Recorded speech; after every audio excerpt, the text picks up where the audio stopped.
That you have to start seeing the farm as a whole, and there has to be a balance there. And that is one of the main principles of a biodynamic farm, that behind this concept you have that it has to be not bringing in inputs from outside, that you see the whole farm is a kind of whole which has to be in balance, that you have to be able to produce all the feed for your animals off that farm, that they in turn will, if you have the right balance of animals, will produce enough manures of different sorts to maintain and increase the fertility on the farm. And the important in biodynamics is to have the farm as an organism, so the farm is able to produce all its own manure and able to produce its own fertility. What people do here, which is much more efficient, of course, is then to use the clover to feed it to your ruminants, to your cattle, to your sheep, you know, to your cows. And they in return give you manure. It's very important that we all try and go as organic as possible for the health of everyone, and I think to try and reduce the amount of chemicals that we're using, because firstly, if the food is not organic, you're eating a lot of chemicals anyway, and then there's lots of chemicals used to grow that food. So if you can go organic, then it would reduce the damage to the environment that these chemicals and GMO crops cause. And then on top of that, in biodynamic farming, there is the concept of the preparations, which are, I think, enhancing the manure to a way that the manure is able to really support the plant life, for it to support the animals and the people that live on the farm and feed off the farm. So again, you're creating this cycle of health and sustainability by having the cows eating grass that is suitable for them, that is healthy, and then this manure also goes into the vegetable garden. This manure also goes into producing grain and cereals, which then is fed the people through the farm shop. If you grow up with organic food, it's a very whole environment that you grow up in, so everything is affecting that food. And I think that makes you very aware of your environment and what you're bringing in and what you're putting out. So I think to learn to grow organically is vital for how you treat the earth, actually. And I think if you experience the goodness that the organics brings into your food and to your environment, then you start to see what else needs to be done around you. So I think it opens your eyes. Our cows are all kept biodynamically, which means that they're fed with hay and silage from our own farm. All of their food comes from our own farm, and it's all grown organically, and we use biodynamic preparations. The cows have their horns, which we feel is very important for their digestive systems, which is also reflected in the milk, and the milk is more nutritious. They get to be outside all through the year, and in the summer months, spring, summer, autumn, they're out on grass, eating grass, which is the most natural way for a cow. And you can really taste in the milk that it is sort of fresher, more nutritious than a lot of milk which is blended from many different farms and which isn't organic. I think the future is definitely for people to see not just organic or production, but small scale production, which is much more manageable for people and is able to employ more people and empower more people as to where their food comes from, and to have healthy food and have a stronger connection with their food, because with industrial farming we have lost connection with the source of our food and the quality of our food. One person can go to store and buy pepper, doesn't matter what time of the year. We are able to import fruit and vegetables from all over the world, and we don't think about where our food comes from and how much effort goes into it.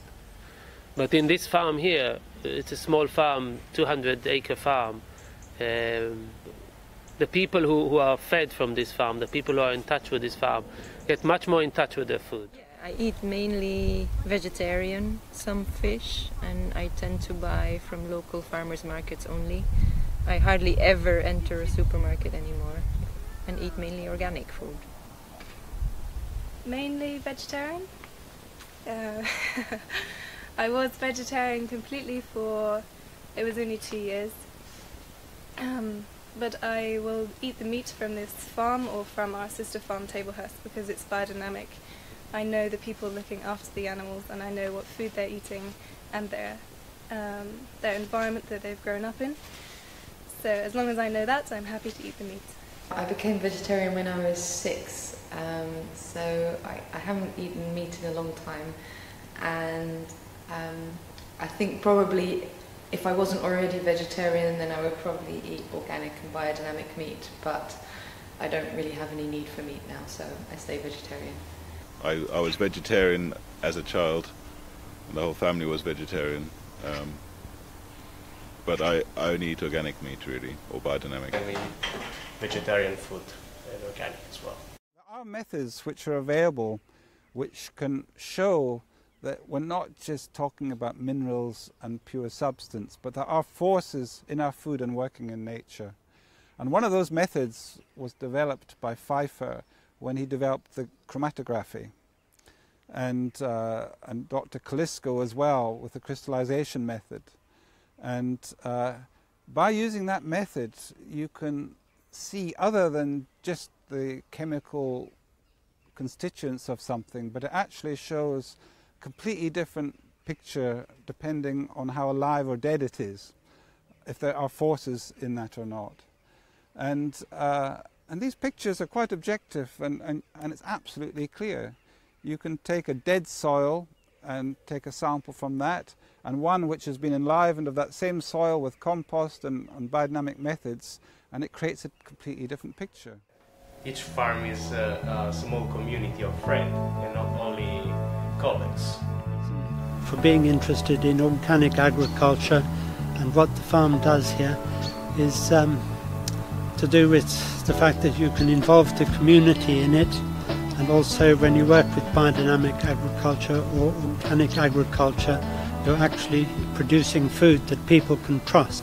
So after I became more interested in organic food and growing my own food and cooking my own food, I got also interested in what isn't organic or the conventional and the use of GMOs. And me personally, I'm completely against using GMOs when you're cooking or eating or anywhere, because they unfortunately are everywhere. The plant is genetically modified.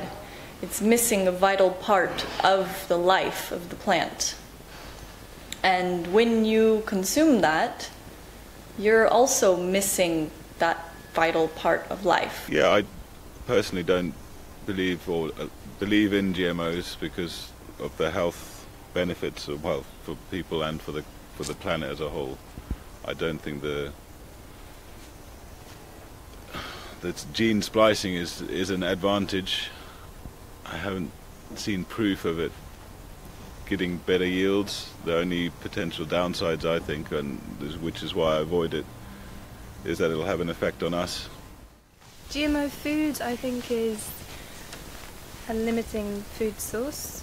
It limits your diet, it limits the variety you can eat, and it makes you very dependent on the seed companies that produce this GMO seed. You can't save the seed, you can't grow next year from the same seed, so for me that raises questions about how good it is for you if it's not fertile enough to produce its own seed that is viable, then to eat food like that. I don't know how good that is for your body. It's got a terminator gene in it, which means that the plant is not able to produce seeds for the next generation. How does that affect? So on a material level, on a nutrient level, maybe there is nothing there. It's the same as organic or biodynamic soya. But for me, from a quality point of view, I ask the question, how does it affect my own fertility if I'm eating food that is not able to carry its offspring, is not able to produce the next generation? Is not just only not able to, it's got a gene that is a terminator, that kills it. The risk of cross-contamination, not only from one plant to the other, but from one plant to bacteria, to other organisms, and so on, it's you don't know what you're unleashing. You have no idea. But one thing is absolutely sure: whatever you do, it's completely irreversible. You will never be able to stop it again. Once it's out there, it will be out there. If it's working out in a bad way, there's no way to reverse this process. I'm very suspicious of GMOs. I have to say I always try to buy from local farms when I don't get my food from my own farm. And then I know I can trust the food. I know that I can talk to the farmers and see how it was made, and understand the attitude of the people who made it. So that's really important to me. GMOs have clearly, historically they've been associated with using pesticides. They've been associated with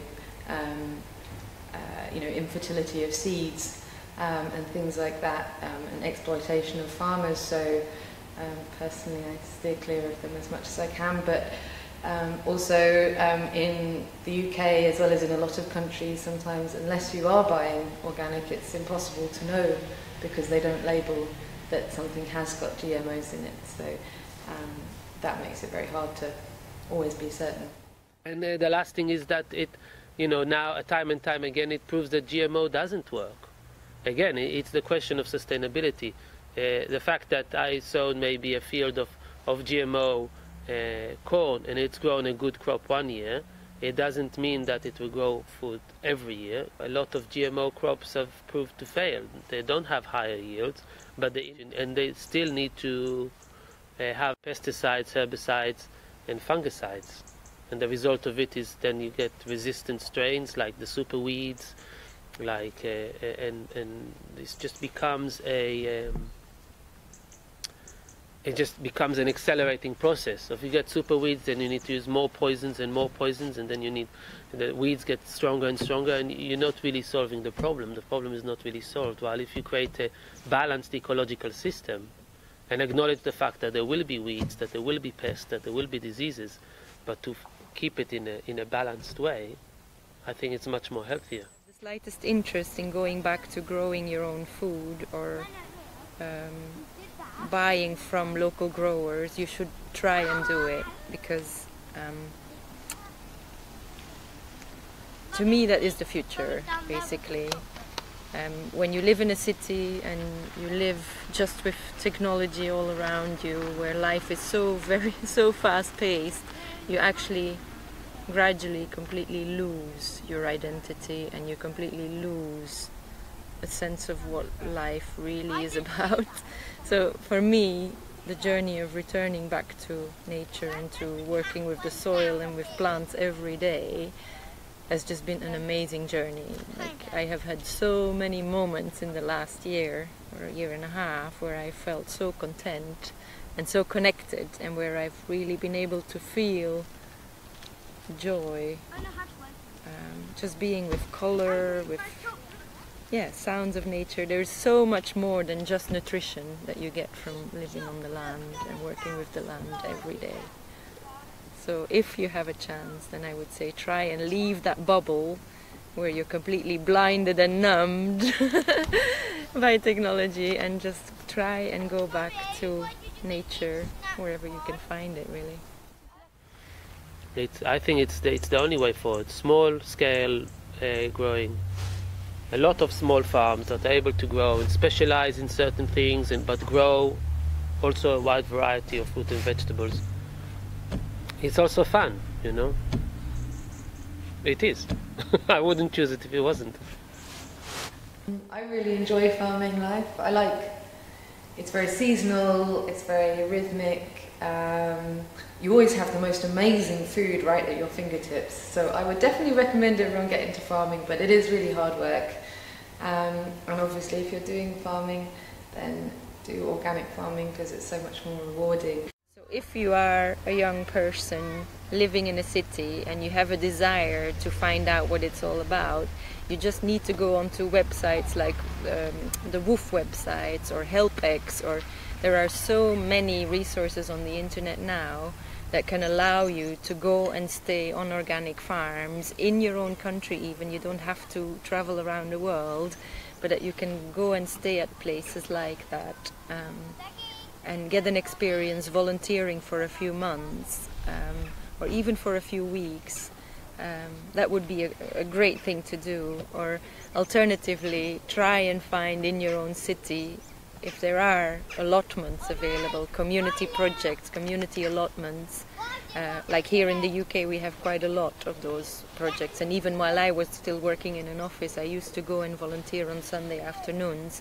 Try and find some of these projects and allow these projects to help you spark something for you to change your lifestyle and really understand what organics is about, just by eating organically and working with the land.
Hi, this is Bart from the NoPod project at nopod.org.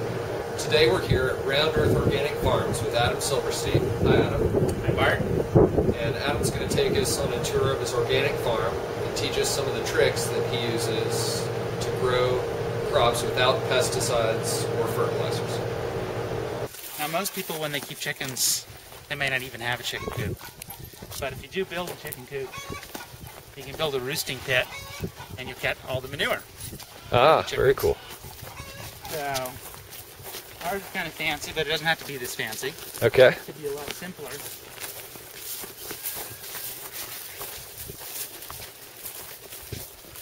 So there's some checks to it.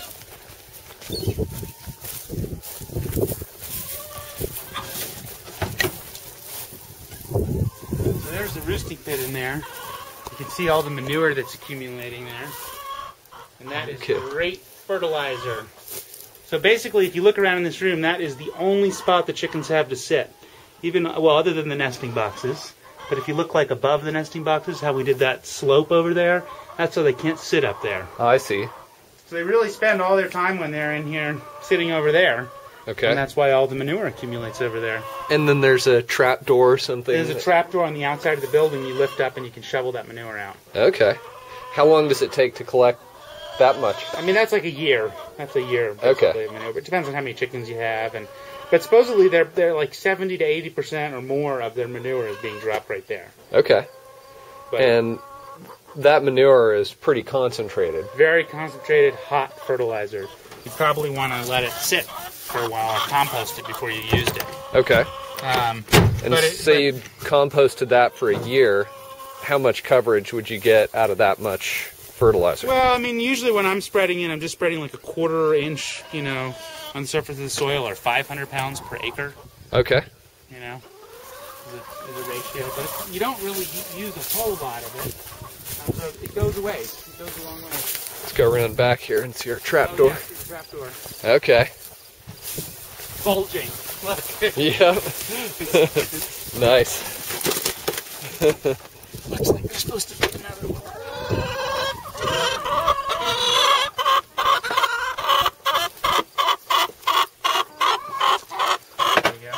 And then they've got a little door that they can get in and out of here, huh? Yeah, they do. They've got their own little run that they can use.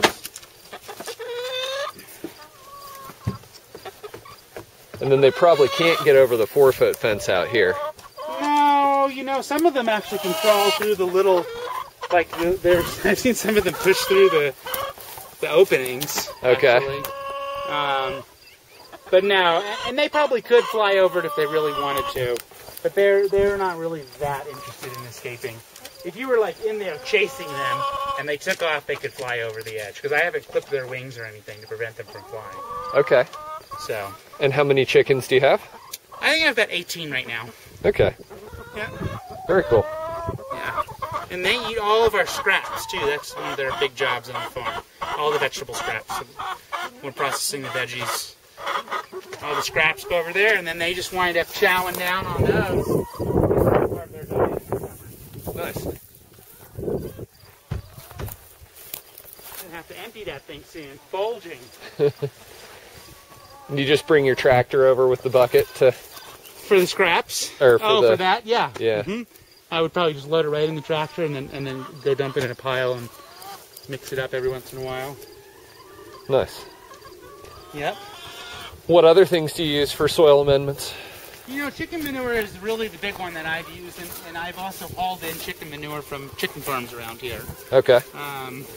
The Del Mesa people, they sell this composted chicken manure that I bought like 10 years ago. It's just been sitting in a pile. I also have a lot of deer and elk that come through here in the winter, so they're contributing. You can actually see the pellets right there. Oh yeah. So I leave my veggie crop standing. By the middle of October, we're kind of done with harvest, and the deer and elk start moving down as the hunters move into the high country, and they come down here and they spend a lot of time just chowing down on the remnants of the veggies, Yep. and leaving their fertilizer for us. Very nice. So that's part of it.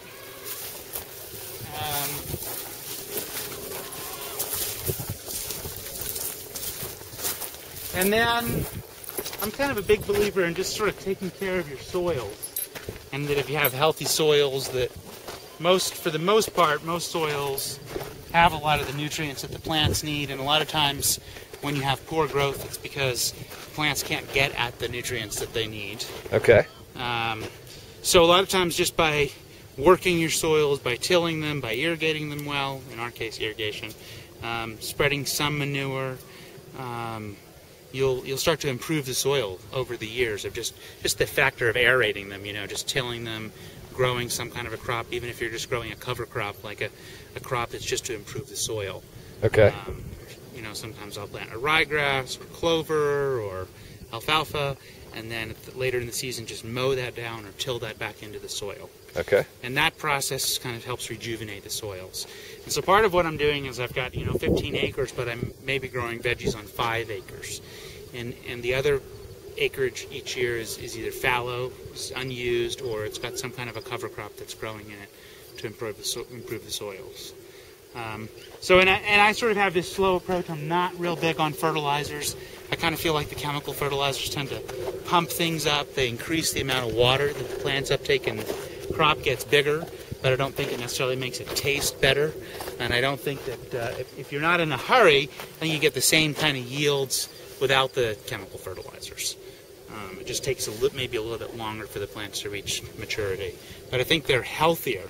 I think sometimes if your plants are growing too fast, they're weak.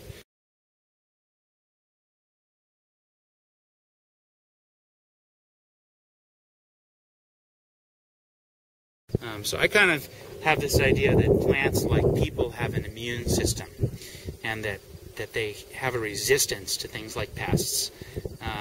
But if they're weak, the pests will have at them. And you see that, I see that in the field, because often the ends of my beds, the far ends, are the part where the pests do the most damage. Now, part of that is the pressure coming from outside the field, but part of it is that the plants that are growing at the ends of the beds are always the weakest, because they get trampled as you walk, cut the corners with the tractor, or they don't get weeded as well, or they don't get watered as well because they're at the edge of the irrigation set. So those plants are weaker to begin with, and then that weakness translates into them having more pressure from pests. Huh. Interesting. Well. I got that from one of my teachers who was really into the whole immune system and human beings, and he kind of had this idea that plants have immunities, and when they're weak, and you definitely see that as plants start to decline, the pests kind of will move in. The other big thing that we're doing out here for pests really is not monocropping. I do have some crops like corn. Maybe we'll have a quarter acre of it. But for the most part, what you see is a little patch of this, a row of that. You see some flowers out in the middle of the field that are mostly just grown for the birds that like them. There's a couple of crops that I grow, like dill and cilantro, that I will let go to flower, and those flowers will attract beneficial insects. Okay. But the big thing about having the diversity is just that you're reducing the habitat for the bad insects, for your pests. So if you have 10 acres of corn, and then you have a pest that likes corn, they're just going to flourish in there and go crazy in your corn. But if you just have a little patch, and then you have something else, and you have something else, there's different pests that like each different crop.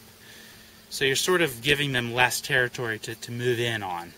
And at least in our climate, a lot of the pests actually, they immigrate in each year. They don't overwinter here. So each year they have to come find you. And if you've just got a little bit of this and a little bit of that, it's harder for them to find you. Very nice. Yeah. And then, of course, you're putting yourself at less risk in terms of failure. If you have one crop that fails out of 25 crops that you're growing, it's not as much of a problem as if you're just growing 2 crops and you lose one of them. So that's another way that diversity helps. So it sounds like diversity is a big part of your strategy all the way around. It is, and also for nutrients, for pests, for diseases, soil diseases. So diversity also plays into rotation, where you're not growing the same crop in the same land over and over again each year. And when you grow the same crop in the same soils, you run into 2 problems. One is the crop uses the same nutrients, and it needs the same fertilizers each year, so it's going to keep sucking that out of the soil. And the second thing is the diseases do overwinter in our soil. So if you get some kind of a fungus disease that's affecting your tomatoes, and then you keep planting tomatoes in that same soil, you're going to have that same disease. So in that case, we're trying to rotate different plants, and we're talking about the different plant families. So tomatoes, peppers, eggplants, and potatoes are all in the same plant family. So they're in the Solanaceae family, and they will all, because they're in the same family, that means they're going to have the same nutrients that they need and draw from the soil. They're going to have the same pests. They're going to have the same diseases. So for that reason, those crops, I would never plant them in the same spot in the following year, in the subsequent year. That makes sense. If I had eggplants in a spot the following year, none of those crops could go in. And there's really only like 5 families of food that we grow for almost all of our food, for the vegetables anyway. There's, the Solanaceae, which I just mentioned. There's the curcubids, which is like cauliflower, cucumber, squash, winter squash, Those are all curcubits, pumpkins. There's different subspecies, but they're all related. They all have the same pests, same diseases, same nutrient needs. Then there's the cruciferaceae, which is like or brassicas, they're called. Broccoli, cauliflower, kale, cabbage. All those are in that same family. Let's see. What other vegetable crops are there? There's the alliums, which is like the onions, the garlic, shallots, leeks, all those other oniony things. Stronger smelling root crops. Yeah, that was 3 plant families. I'm probably forgetting. Okay, so the lettuces are all in one plant family, but I can't remember what the name of that family is. I'll have to go look. I've got a book that's a little more of a guide that would give us like all the information. But the idea is that each, there really aren't that many different plant families that we have. I think it's just 5 that we grow vegetables in. And that each one of those plant families, as you get to know them as a farmer, they really are very similar. Broccoli grows very similar to cauliflower. They like the same conditions. They use the same nutrients, same pests, same diseases. So really, that plays into a lot. The diversity is also about rotating and having all those things kind of mixing up each year. Very nice. Okay. No, this is good. This is exactly what we need. The other thing we do for pests is we use this remade material. That's going to be hard to come by in a place where you can't just order stuff through the mail. But that is like a fabric.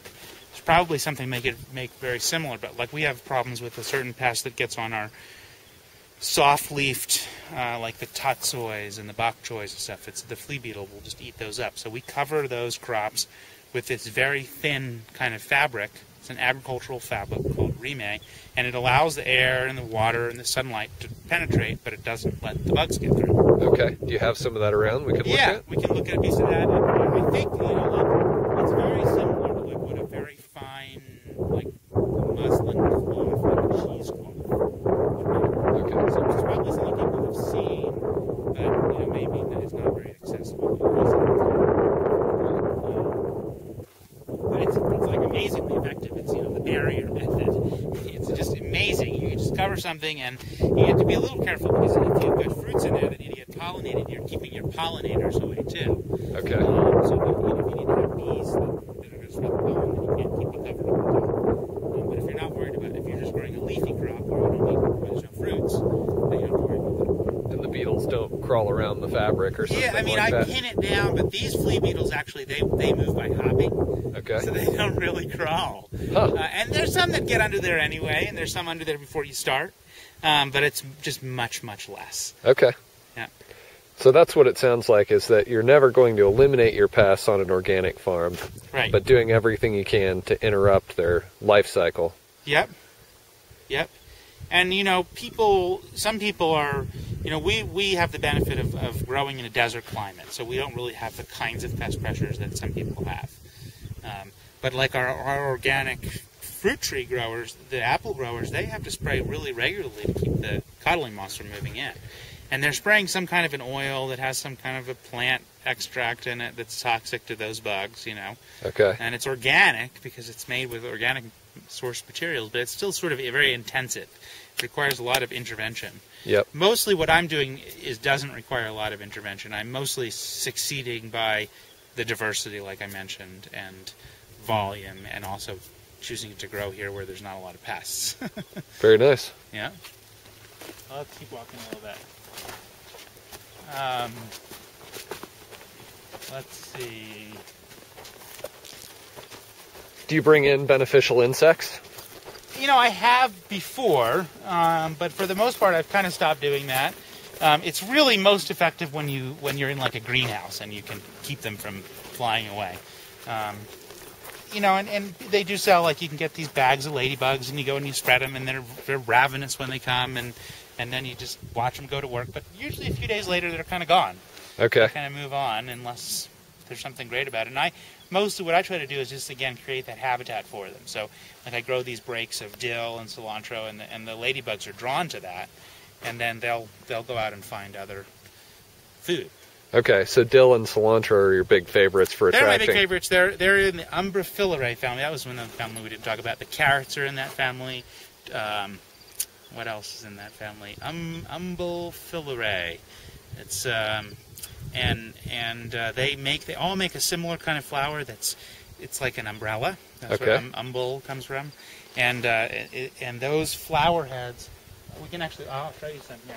Those flower heads are what's very attractive to the beneficial insects. We'll have lace wings on them, and ladybugs.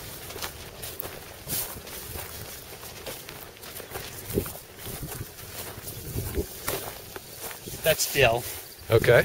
Well, that's the classic umbel family. So there's quite a few plants that have that same shaped. Sometimes they're white, sometimes they're yellow, but they always have that kind of open up in a big head like that. These are potatoes here. Okay. And do you plant the dill in with other crops directly? No, it's usually on its own, but what happens is it goes to seed every year. Okay. So every year it kind of just comes up wherever it, and if I don't weed it out, then it's there. Okay. In this case, I specifically left this. I mowed over the tops of most of this potatoes to knock the weeds down, but I didn't mow this because I knew people would want dill for their pickling projects. I see.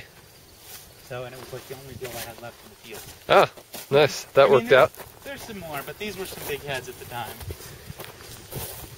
What do we have growing over here? This is cauliflower. This is some of that crazy purple cauliflower. Oh, nice. A couple heads that didn't get picked in there. Yep. That was a green cauliflower we did this year. And we grew the orange cauliflower and, of course, the white cauliflower.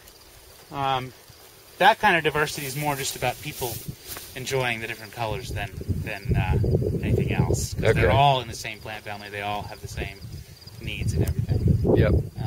Cabbages in here. You can see our sprinkler line. Things like broccoli and cabbage and cauliflower all like water. They like to be watered all day long, every day. So you can water them. In the heat of the summer here, you'll always see these sections on. The sprinklers are on here. So that's one other thing that happens that works against the diversifying theory, is that because of my different irrigation needs, I've got to kind of clump things together that want the same kind of irrigation. Okay. So I'll clump together these brassicas, even though ideally maybe they would be more separated. You know, these aren't all the brassicas that I have. There's some over there, and there's some out there, so it's not like the whole thing, but there is a big clump of them here, and that's for a reason. It's because they all like to get watered all the time. And that's probably your most water-intensive type of crop. Mm-hmm. That and like lettuces get watered a lot. Whereas something like a tomato or a squash maybe would prefer, if you didn't water it as much, likes to dry out really between waterings. At the end of the year, people often will just stop irrigating those crops and just let them dry. Okay. So they'll ripen up their fruits more. I see. This is all sort of fallow, but it was planted in crops this year, and then it's just been dug up, and I haven't had a chance to till it down yet. Nice. Got a lot of rocks in our soil. That is always a lot of work on your equipment, and it's a big project in the spring, but the rocks also indicate that we have good mineral content in our soil, because our soils are being formed when there's a lot of volcanic activity in the area. And amazingly enough, if you go down to Hansen Mesa, one mesa below us, there are no rocks. No rocks. Like, none. Like, if they want rocks, they have to come up here and get them.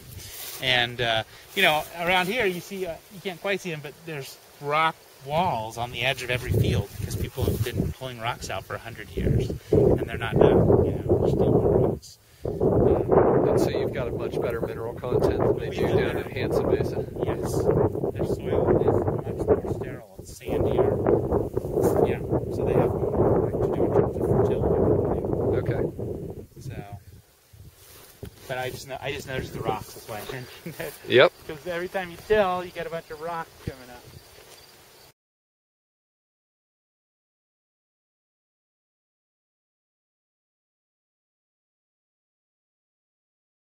The conditions change.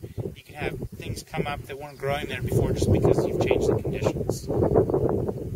So over like several years of farming, you'll start to see different types of weeds that you didn't have before, just because they're sort of proliferating in your soil. Okay, and what types of things do you do to deal with weeds? Weeds we really cultivate by hand. It's all done mechanically by hand. I do a little bit of tractor cultivation on my bigger crops like the corn, where I can get the tractor set up and tear through there with blades behind my wheels and get a lot of the weeds that way. But for most of the crops we're weeding by hand. We use a hand hoe that's like a stirrup blade hoe. Okay. It's kind of a thin blade and kind of a slightly flattened, it's not completely flat, but it's got like a little bit of a bend to it. You just use it in this pulling motion towards you. The biggest thing that I've found about weeding is that the timing is really critical. You have to weed before the weeds get too big, or you wind up doing a lot more work. And so getting to the weeds at just the right point is really important in terms of being efficient. Also, the moisture level of the soil is really important when you're weeding. So in our climate where it's dry and we can control the moisture level, you know, I try to make sure that the soil that we're cultivating, hoeing, is not soaking wet, because the mud will just clog up your tool. You also don't want it to be super, super dry, because the soil just gets hard when it's dry. But it's got to be kind of somewhere in between, a little bit of moisture. And then right after we cultivate, we want the weeds that have been cut up to just bake in the sun, so we don't want to irrigate for another day or two after we weed. Okay. And then we can start to irrigate again. You know, where you're in a climate where you're relying on rain, you have to really like be on top of, okay, like today's the day, we've got to weed today because the conditions are right. So the weeding is most effective when the conditions are perfect. The weeds are at the right height, the moisture level's right. So to me, being really successful about weeding is just keeping at it all season, kind of starting early. I start when the weeds are just like tiny, tiny weeds and you can barely see them, and we just start. And it's very quick, like you just weed a whole bed in almost no time because there's not much. You don't even see much, and it's very quick, but still it makes a difference. So I just kind of try to start early and stay on top of it. How often do you weed? Well, you know, it's kind of like a part of our season. Like early in the season, we're doing greenhouse work and field prep work. Then we're getting to planting big time. And usually by the middle of May, we're almost done with our planting and we're really getting into weeding. And then we have a period of about like a month and a half where that's like all we do. And I hire a crew. I bring people in to help us with weeding because it's a big labor need that we suddenly have. And then it kind of goes on. You know, it kind of trickles in, and then it gets really big, and then it kind of goes on for almost the rest of the season. It kind of slows down towards the end because we stop weeding certain crops, and other crops we have to weed again, or maybe, you know, a second or third time. Okay, and what do we have here? These are artichokes. This is the rest of the artichokes. They're really kind of finishing up. Here's the broccoli. Got some wild turkeys out there. I don't know if you can see the turkeys. Oh, yeah? They like to eat the bugs, too. And they don't tromp on the crops too bad, huh? No, we did notice some damage in our lettuces this year, but not too much. They really move quite a bit. They don't tend to stop and, you know, do too much concentrated damage. And how many turkeys do you have out here? I have no idea. There are several groups. They're wild. Probably 50.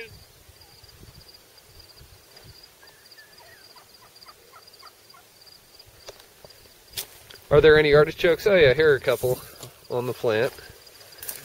You can see the ladybugs all over them. Yeah, was I telling you about that? This is what you see here is really cool. You've got the ladybugs that are eating the aphids. And the other thing you get is, I don't see it so much right now, but you get ants that farm the aphids. The ants, there's an ant, they bring the aphid eggs up and they put them on the plants, and then they come back and they harvest the little baby aphids to eat. Okay. And then the ladybugs kind of key in on it, and there's a lot of wasps that come in too. And I mean, these plants right now, I think it's just kind of cooled down, so it's slowed down. But in the middle of the summer, it was just like crazy. You could barely walk in here. It was just insects everywhere.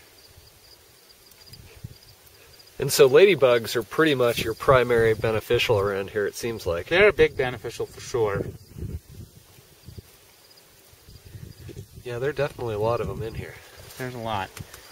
The celery in our climate tends to get really tough So what I'm trying to do here is hill it up. I'm trying to use the tractor to bury these things with dirt. And then that'll sort of blanch them and make them turn white and tender, hopefully. Nice. I can almost smell the peanut butter and raisins.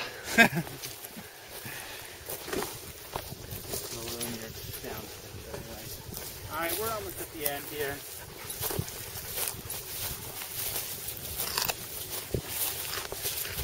It's good. Talk a little bit about drip tape.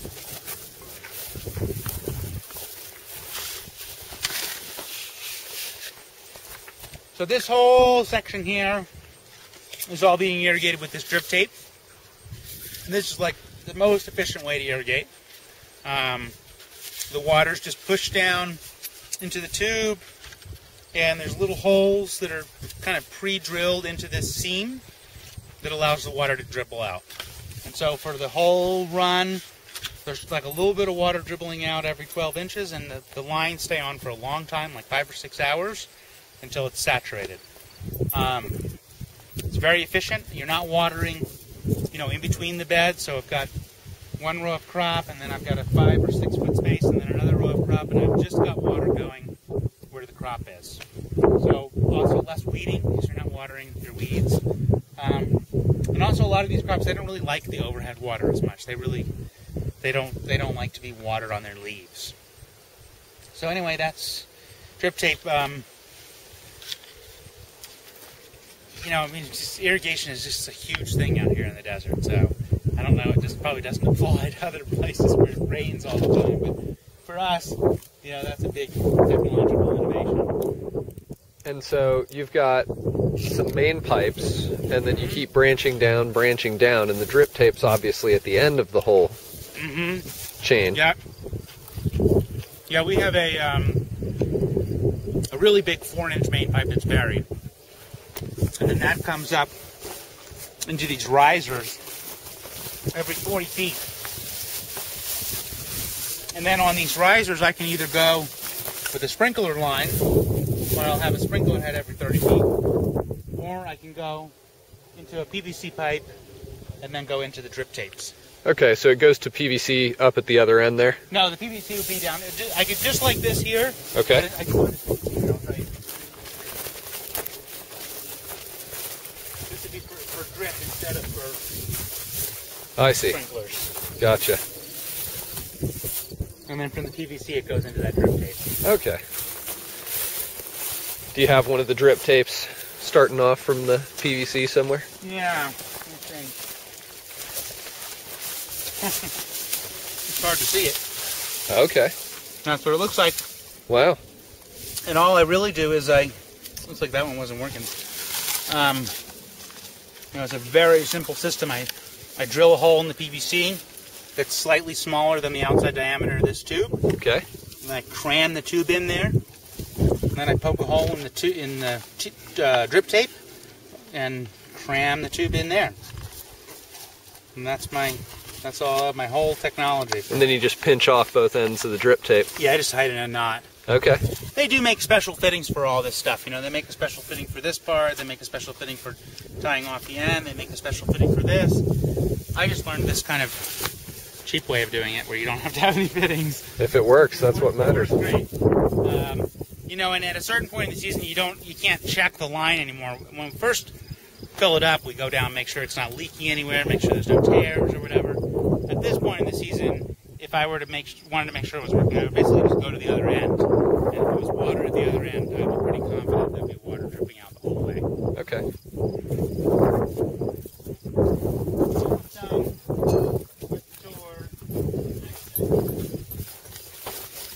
Sweet corn, very productive. Everyone here loves to eat sweet corn. Would also make great silage crop for a cow. The cow would eat the whole thing. And I know that most types of sweet corn for modern farming have been bred so that there's only one ear per stalk of corn. That's probably true. Is that how this corn is, or? No, this one will produce a couple per. Okay.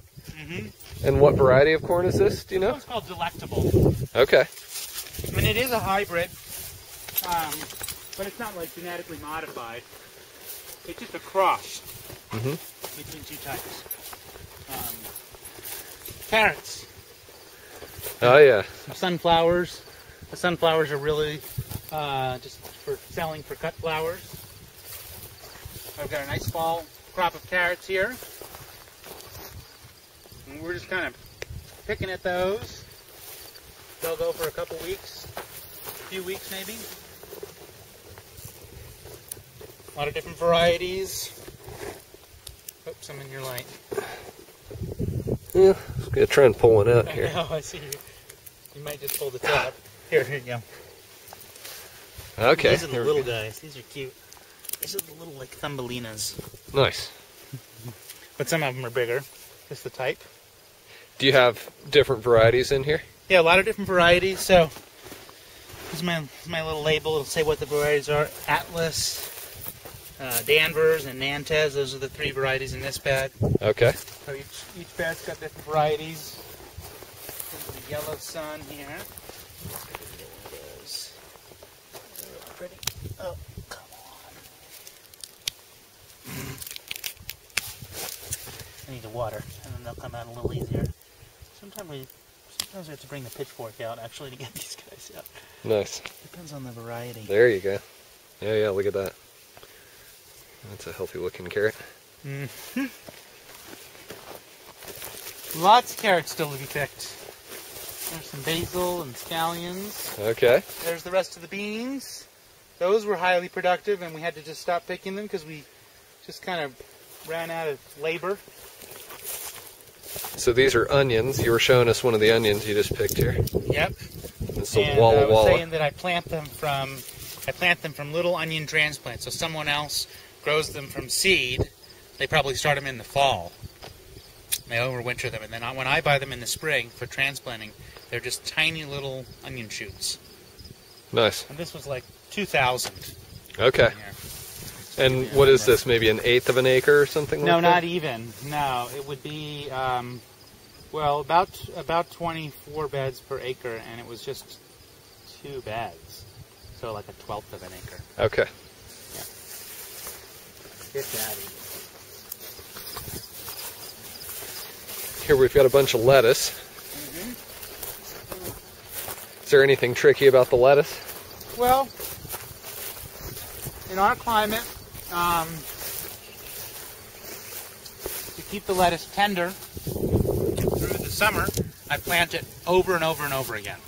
Okay. That's the big secret, is just always having a fresh crop. So I have a lot of land here, so I till up a new section and plant a new section of salad about every week in the summer. Okay. Maybe 2 weeks go by at the longest. That's a good trick. And then we'll harvest the lettuce, and then when it's starting to get a little bit too big, we're already ready to move on to the next patch. Okay. And so your greenhouse is mainly for starting stuff? Well, we've got a few. We've got one greenhouse that's heated, and we'll fire that up in the end of February, beginning of March, and that's for growing our long season crops like tomatoes and peppers and eggplants that need a really long growing season, so we have to start those really early. Okay. Then this hoop house and then that hoop house out in the field there are both kind of designed for providing extra heat during the growing season. So certain crops in our climate, such as melons, do not really ripen up very well because it's so cool here in the evenings. Okay. So by having that plastic layer, even though it's open at the end and open on the sides, it will retain a huge amount of heat. Plus, of course, it's much hotter in there during the day.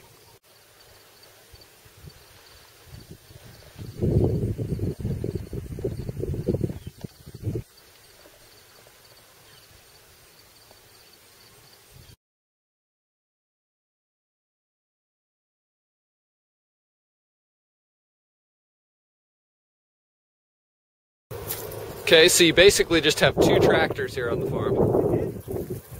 This is a big tractor with full tilling and a little bit of the cultivating, like I said. And this one is the little cultivating tractor. It's a 1949 Alice Chalmers Model G. It's got the engine in the back. Okay. Which is a nice feature so that you can see your crops when you're sitting looking at your crops. in the front we've got these gooseneck sweep blades, and these are set up to weed the 3 rows that we grow in our beds. So these blades work the soil, the wheel and this back are kind of rolling along, floating along. Okay. These brackets allow the blades to move up and down. I see. And then this is cutting into the soil. So the idea is this is just below the surface of the soil. This area here is being left untouched in between those 2 blades. But this is being cultivated, this is being cultivated. And so there's 3 lines that are left, 3 parallel lines, and those are where the crops are. Nice. So those 3 lines would line up with these 3 markers. So when we're planting, I will mark the fields with these, and that'll give us 3 furrows.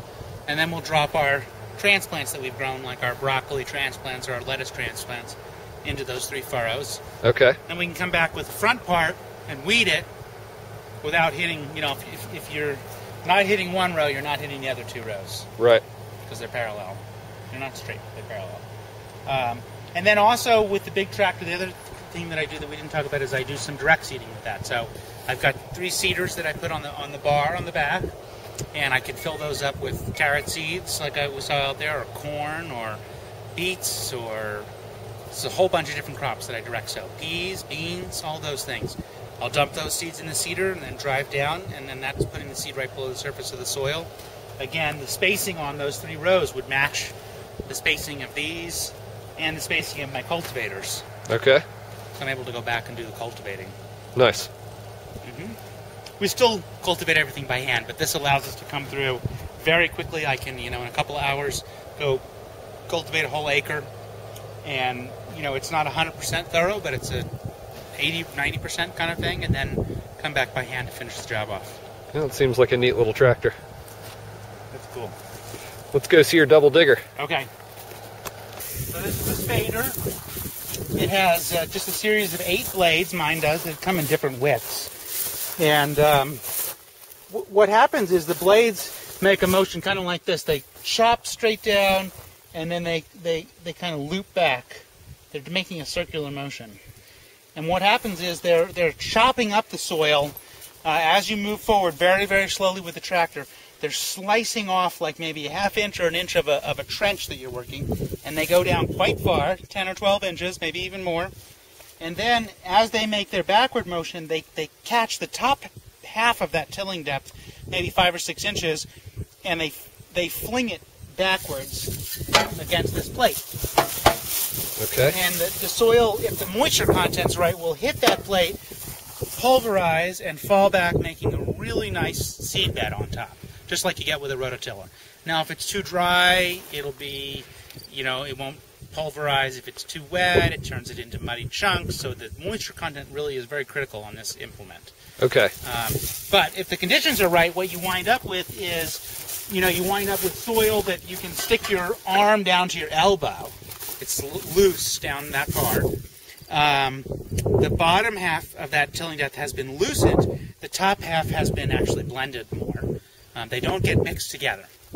Okay, whereas a rototiller would just mix them. Yeah, it mixes them. But part of what you're doing with the whole thing I was talking about, like the life of the soil and trying to keep your soils healthy, most of the life of your soil is just in those top couple of inches.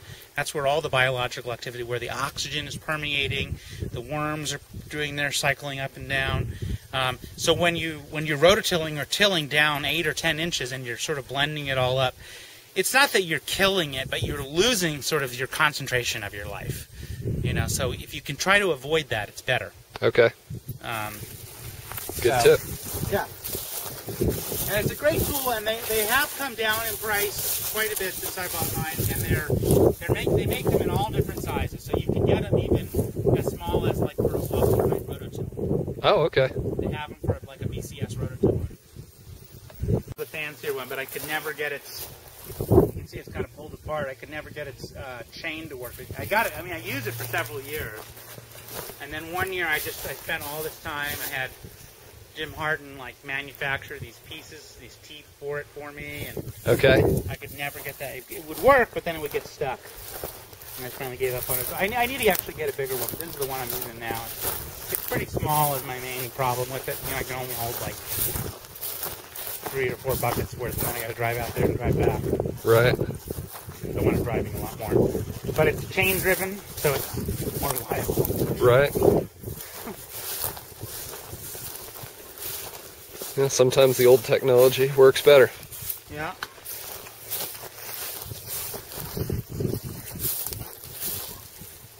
And then does something, I guess, oh, okay, on the bottom of the bed there, that all moves and moves it to the back. That whole thing moves back, yeah, there's like a, as the chain runs, there's like a beater arm somewhere that pushes, pushes this big wheel around. Okay. Just like one notch at a time, and that turns the chain. And is this all driven from the tires? All driven from the tires. Super old technology. And do you have control over various aspects of it with these levers? Supposedly, although mine is not working that great, so I just basically have on and off. Okay. But supposedly, one of them would control like how much was letting out, and one of them would control how fast it was moving. I see. But for me, it's just kind of either on or off. Yeah, neat piece of equipment. How old would you guess that is? I don't know. 50 years maybe? The guy I bought it from was like 90 or 80 something. You know? Yep. Probably the easiest $500 he ever made. There you go. All right, well, that was great, Adam. I had fun, and I'm sure we learned a lot today, so really appreciate it. Until we see you next time. Great. Thanks for coming out. Yep. Thank you.